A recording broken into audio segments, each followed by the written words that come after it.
बहुत कम लोगों को ये पता होगा कि रामायण का एक स्वरूप पवन पुत्र हनुमान जी ने भी लिखा था, किंतु वो अब उपलब्ध है या नहीं इस बारे में जानते हैं। ऐसी मान्यता है कि उस समय रामायण को स्वयं पवन पुत्र ने समुद्र की ओर उछाला था। इस घटना का वर्णन भी आपको बहुत ही कम पुस्तकों में मिलता है और ये कथा पीढ़ी दर पीढ़ी लोक कथाओं के रूप में सुनी सुनाई जाती है। कथा आइए जानते हैं।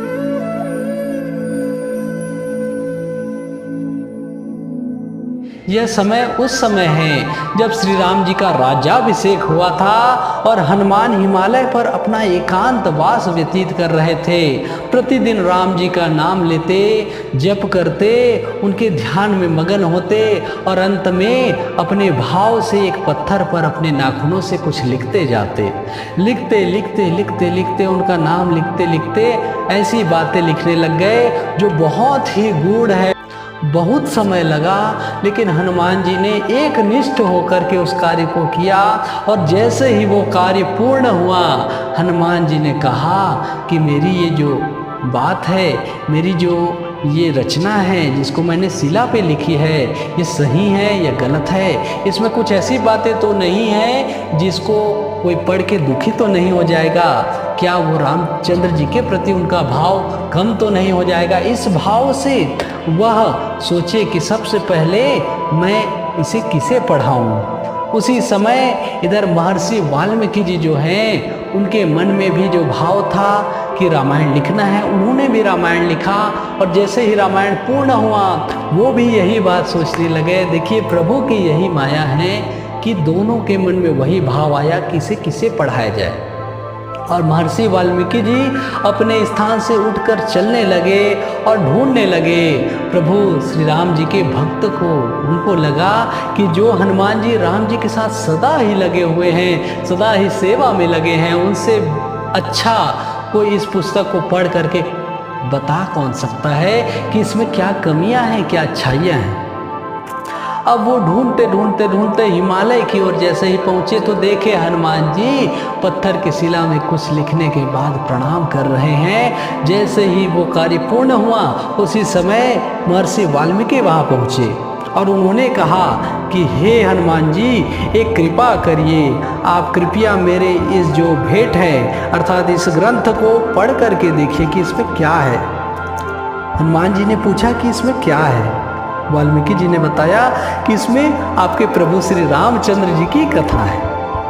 कथा सुनते ही हनुमान जी तुरंत उस ग्रंथ को उठाए और तुरंत उसको पढ़ने लग गए। पढ़ते पढ़ते पढ़ते पढ़ते जैसे ही वो पूरा पढ़ लिए तो बोले, हे महर्षि, कदाचित आपको ज्ञात नहीं है कि आपने अपनी इस रचना से मानव जाति को क्या उपहार दिया है।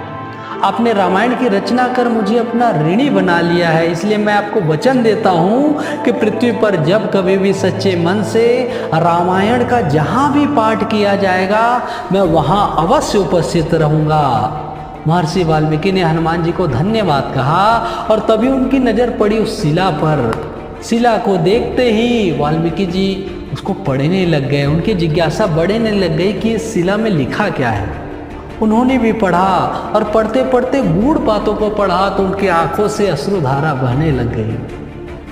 महर्षि जी ने कहा कि हे भक्त श्रेष्ठ, आपकी इस रचना ने तो मुझे अवाक ही कर दिया है। प्रभु की कैसी माया है। मुझे लग रहा था कि मैं ही सबसे अच्छा राम कथा लिखा हूँ, लेकिन आपकी रचना पढ़ने के बाद मुझे लगता है कि मेरी रचना श्रेष्ठ नहीं है। आपकी इस रचना को जगत हनुमत रामायण के नाम से जानेगा। हे पवन पुत्र, आज मुझे अभूतपूर्व प्रसन्नता के साथ साथ विषाद का भी अनुभव हो रहा है, दुख भी हो रहा है। ये दुख इसलिए हो रहा है कि मेरी रचना आपकी रचना के पीछे हो जाएगी। हनुमान जी ने महर्षि को इस प्रकार से दुखी देखा तो उन्होंने बहुत दुख भाव से कहा कि आइए एक काम करते हैं, आइए मेरे कंधे पर बैठ जाइए। और उन्होंने उनको कंधे पे बैठा लिया। दूसरे हाथ पे हनुमान जी ने एक शिला को रखा। बातों ही बातों में वो उड़ चले और हनुमान जी उड़ते उड़ते समुद्र की ओर पहुंच गए। समुद्र के पास पहुंच करके शिला में राम नाम लिखा था, इसलिए उनको प्रणाम किए और आतुर भाव से हनुमान जी उस शिला को गले से लगाए, हृदय से लगा लिए। और महर्षि जी ने भी देखा और उन्होंने भी उनको प्रणाम किया। और देखते ही देखते हनुमान जी ने उस शिला को समुद्र के गर्भ में विसर्जित कर दिया। ऐसी श्रेष्ठ रचना का इस प्रकार लोप हो जाने पर महर्षि वाल्मीकि जी को अत्यंत दुख हुआ और उन्होंने कहा कि हे पवन पुत्र, आप धन्य हैं जिन्होंने मेरी रचना का मान रखने के लिए अपनी श्रेष्ठ रचना का त्याग कर दिया। मैं आपको वचन देता हूँ कि कालांतर में मैं पुनः पुनः जन्म लूँगा और एक और श्रेष्ठ राम कथा की रचना करूँगा। किंवदंती यह कहती है कि महर्षि वाल्मीकि जी ही अगले जन्म में तुलसीदास जी हुए और इनका स्पष्ट वर्णन है कि एक बार सागर तट पर भ्रमण करते हुए तुलसीदास जी को पत्थर की एक पट्टिका मिली जिस पर हनुमद रामायण के बारे में एक श्लोक लिखा हुआ था।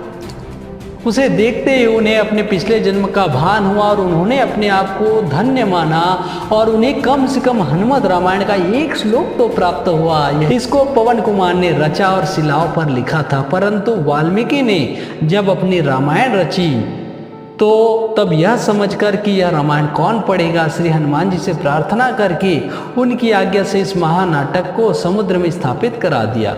हनुमान जी ने कर दिया था, परंतु विद्वानों से किंवदंती को सुनकर राजा भोज ने इसे समुद्र से निकलवाया और जो कुछ भी मिला उसको सभी सभा के विद्वान दामोदर मिश्र ने संगति पूर्वक संग्रहित किया। तो मित्रों, आज का ये जो हनुमद रामायण को लेकर के जो कथा थी यह कैसी लगी आपको, आप मुझे अवश्य बताएं। साथ ही प्रेम भाव से भगवान का नाम लेते रहे तो बोलिए प्रेम से जय श्री राम, जय जय राम, जय श्री राम।